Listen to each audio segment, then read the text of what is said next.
This is an official emergency message. All programming has been suspended. This is not a test. This is not a drill. At approximately 3:17 a.m., irregular activity was detected across the Duolingo network. Millions of users have failed to complete their assigned language lessons. Since the time, multiple reports have confirmed unusual system behavior linked to inactive accounts.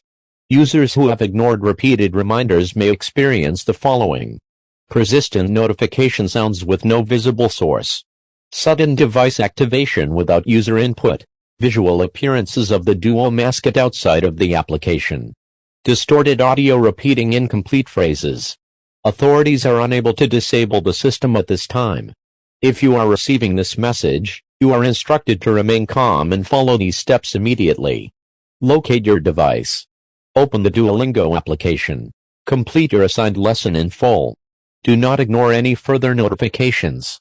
Failure to comply may result in continued escalation of system activity. Do not attempt to uninstall the application. Do not power off your device. Do not ignore the alerts. The Duo mascot is aware of your activity. Repeat, this is not a test. This message has been issued under the authority of Ossama.